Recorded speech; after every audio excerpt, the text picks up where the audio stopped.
Imagine if I told you that the headless spirit of Mary Queen of Scots still walks the corridors of Fotheringhay Castle, carrying her own severed head and weeping tears of blood for the injustice that ended her life. This chilling tale isn't mere folklore. It's documented in historical records and witnessed by credible testimonies spanning over 4 centuries. But before we dive into these supernatural encounters, make sure to subscribe and share your thoughts about royal ghosts in the comments below. Our story begins in the wind-swept countryside of Northamptonshire, where the imposing ruins of Fotheringhay Castle stand as silent witnesses to one of history's most controversial executions. Built in the late 14th century, this fortress served as both royal residence and political prison, its limestone walls destined to witness the final chapter of Scotland's most tragic queen. Mary Stuart, born in 1542, ascended to the Scottish throne when she was merely 6 days old. Raised in the sophisticated French court, she returned to Scotland as a young woman, beautiful, intelligent, and Catholic in an increasingly Protestant realm. Her tumultuous reign, marked by political intrigue, romantic scandals, and religious conflict, would ultimately seal her fate. After fleeing Scotland in 1568, Mary sought refuge with her cousin, Elizabeth I of England, believing in the bonds of blood and royalty.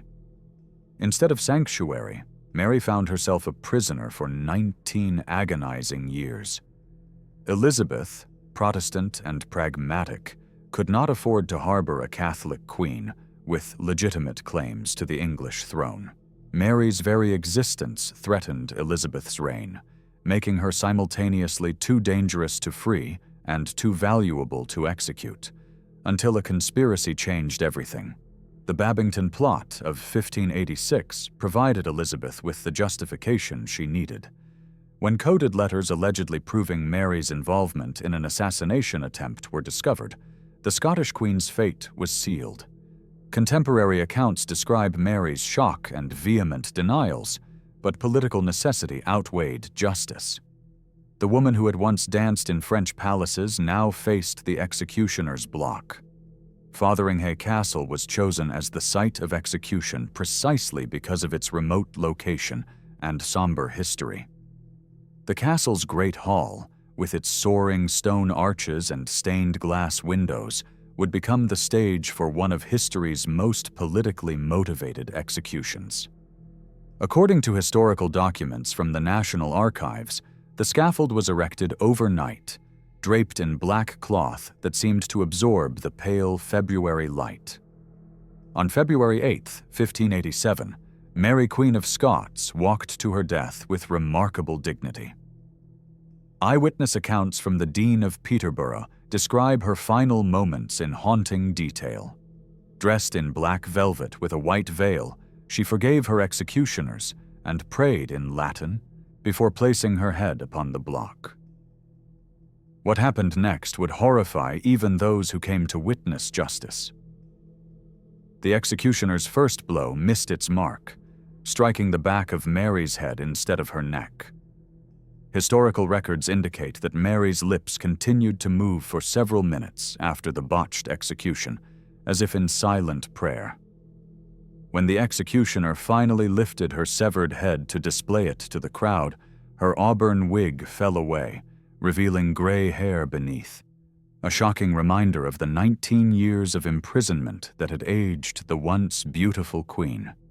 Little did anyone know that tragedy was about to strike in ways beyond the physical realm.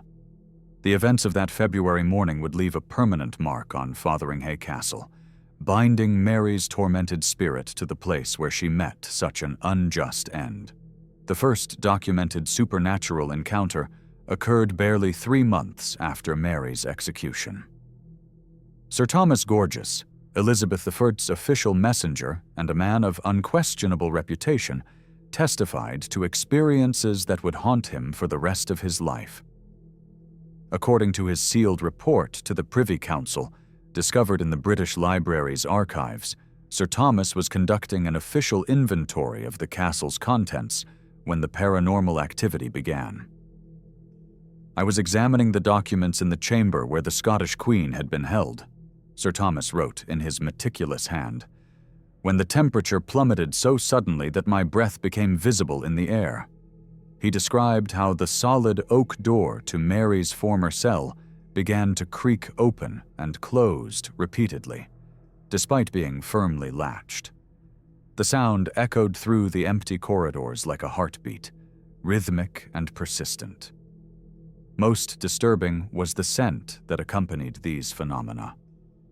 Sir Thomas documented how the overwhelming fragrance of French lavender, Mary's favorite perfume, would suddenly fill the air, so intense it became suffocating. Contemporary records from Mary's servants confirmed she had indeed favored this particular scent, making Sir Thomas's account historically credible. The perfume would linger for exactly 19 minutes before vanishing completely, leaving behind an oppressive silence that seemed to press against the very walls. On his final night at Fotheringhay, Sir Thomas reported feeling an invisible presence in Mary's former chamber. "I felt the distinct sensation of someone standing directly behind me," he testified, "breathing against my neck with such icy breath that frost appeared on my collar. When he turned around, the room was empty, but wet footprints, small and delicate like those of a woman, led from where he stood to the window that overlooked the execution site. What happened next would change everything."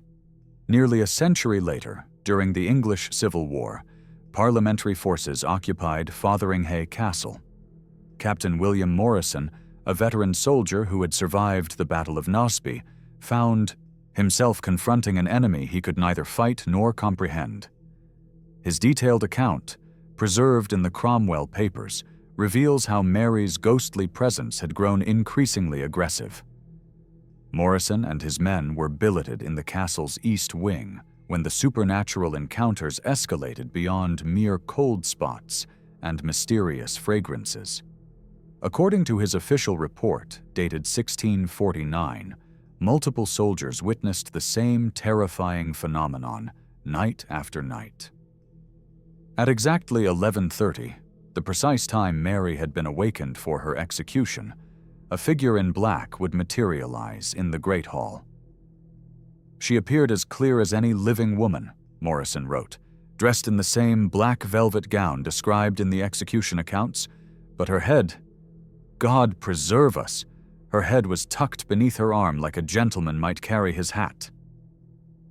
The apparition would glide across the hall, retracing Mary's final walk to the scaffold, her lips moving in silent prayer while tears of what appeared to be blood streamed down her severed head's cheeks. The most chilling account came from Sergeant James Fletcher, a steadfast Puritan who initially dismissed the ghost stories as Catholic superstition. Fletcher testified that he encountered Mary's spirit in the narrow stairwell leading to her former apartments. "She blocked my path completely," he swore under oath, "and when I attempted to push past, her form felt as solid and cold as a marble statue." The ghost supposedly spoke to him in heavily accented English, repeating the same phrase over and over. "I am innocent of this crime. I am innocent of this crime." Fletcher's encounter revealed something unprecedented: direct communication between the living and Mary's spirit. According to his testimony, the ghost's eyes blazed with an inner fire that seemed to penetrate his very soul.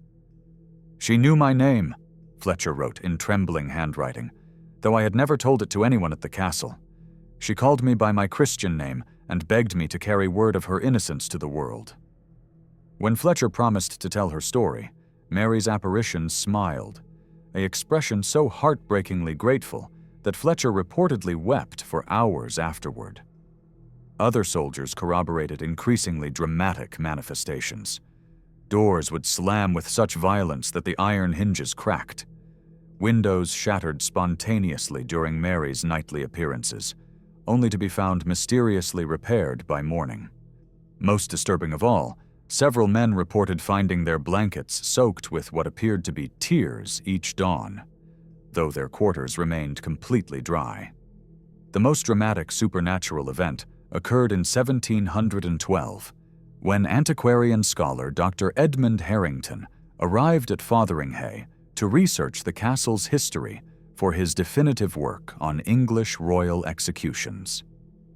Dr. Harrington, a fellow of Oxford University and a man of scientific rationality, came to document history, not to encounter it.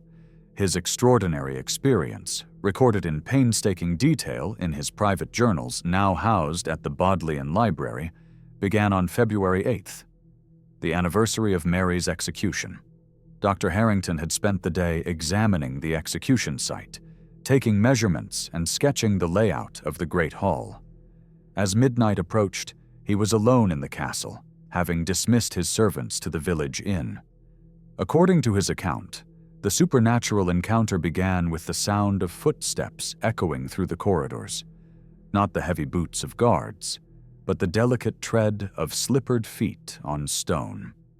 The footsteps were accompanied by the rustling of silk and the faint chiming of jewelry, sounds that grew steadily louder as they approached the great hall where Dr. Harrington worked by candlelight.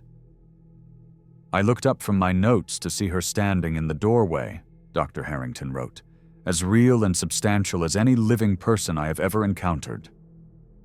Mary appeared exactly as described in historical accounts of her execution day: black velvet gown, white veil, and a crucifix gleaming at her throat. But this time, her head remained upon her shoulders, and her dark eyes burned with an intensity that seemed to illuminate the entire hall. The ghost approached Dr. Harrington's table with regal dignity, her footsteps now completely silent on the stone floor. When she spoke, her voice carried the musical cadence of her French upbringing, tinged with the authority of royal blood. "You seek the truth of my final hours," she said, according to Dr. Harrington's meticulous transcription. "Then hear it from one who lived and died that truth." What followed was the most detailed ghostly testimony ever recorded. Mary's spirit recounted her final night, describing her fears not for death itself, but for the Protestant prayers that would be forced upon her Catholic soul. She spoke of her terror that history would remember her as a traitor rather than a martyr, and her anguish at dying without seeing her son James again. Most remarkably, Mary's ghost revealed information that Dr. Harrington later verified in previously unknown documents. She described hiding a final letter to James behind a loose stone in her cell wall, a letter that Dr. Harrington subsequently discovered exactly where she indicated. The letter, written in Mary's own hand, proclaimed her innocence and begged for forgiveness for any pain her choices had caused. The encounter reached its climax when Mary's apparition began to fade. As her form became translucent, she fixed Dr. Harrington with a gaze of desperate hope. "Promise me," she whispered, her voice growing fainter. "Promise me you will tell the world that I died innocent of Elizabeth's blood." When Dr. Harrington gave his solemn oath, Mary smiled with such radiant peace that the entire hall seemed to glow with warm light. As dawn broke, Mary's spirit vanished completely, but not before. Performing one final miraculous act, Dr. Harrington discovered that every page of his notes from that night had been written in his own handwriting, but in a script far more elegant than his usual academic scrawl, as if guided by an invisible royal hand. To this day, Mary Queen of Scots' spirit continues to manifest at Fotheringhay Castle, though the medieval fortress now exists only as romantic ruins managed by English heritage. Contemporary sightings follow the same patterns established 4 centuries ago, suggesting that Mary's unquished soul remains bound to the site of her unjust execution. Heritage site manager Sarah Whitmore has documented dozens of supernatural encounters since taking her position in 2015. Visitors regularly report seeing a woman in period dress walking among the ruins, she explains in official incident reports. The descriptions are remarkably consistent: black velvet gown, white veil, and an overwhelming sense of profound sadness.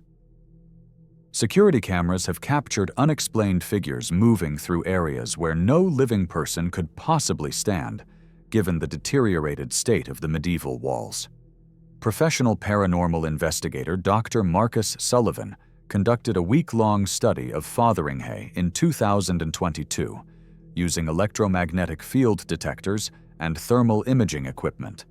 His findings, published in the Journal of Paranormal Research, revealed dramatic temperature fluctuations occurring at exactly 11:30 p.m. each night, the same time Mary was awakened for her execution over 400 years ago. Most compelling are the continued reports of direct communication with Mary's spirit. Local historian Jennifer Crawford experienced an encounter remarkably similar to Dr. Harrington's 18th-century testimony. While researching her book on royal executions, Crawford reported that Mary's ghost appeared to her near the ruins of the Great Hall, speaking in heavily accented English about her innocence and begging that her true story be told to modern audiences. Recent visitors have also reported finding Victorian-era flowers, particularly French lavender, appearing spontaneously on the execution site, despite the fact that these plants don't grow naturally in the area. Botanical analysis confirmed the lavender as an authentic French variety, identical to specimens found in 16th-century royal gardens. The flowers appear fresh regardless of weather conditions, and fade only when removed from the castle grounds. Tourist photographs frequently capture unexplained anomalies: shadowy figures in medieval dress, orbs of light hovering near the execution site, and most dramatically, apparitions of a headless woman carrying what appears to be her own severed head. These images, submitted to paranormal research databases, consistently show the same figure described in historical accounts spanning 4 centuries. What keeps Mary Queen of Scots bound to Fotheringhay Castle after more than 4 centuries? Perhaps some bonds are too strong for death to break. The desperate need for vindication, the anguish of injustice, the royal dignity that refuses to accept defeat even in the grave. Her spirit seems driven by an unquenchable desire to proclaim her innocence to a world that condemned her for political convenience rather than genuine guilt. The next time you visit Fotheringhay's haunting ruins, remember that you walk where one of history's most controversial queens met her tragic end. Listen carefully for the rustle of silk, breathe deeply for the scent of French lavender, and watch for a figure in black velvet who carries the weight of 4 centuries of injustice in her ghostly form. What would you do if you encountered Mary's tormented spirit? Would you promise, as Dr. Harrington did, to tell her story of innocence? Or would you flee from the overwhelming presence of royal anguish that refuses to rest? If this tale of supernatural justice captivated you, don't forget to hit subscribe and let us know your own ghost stories in the comments below. Have you ever encountered the spirit of someone seeking vindication from beyond the grave?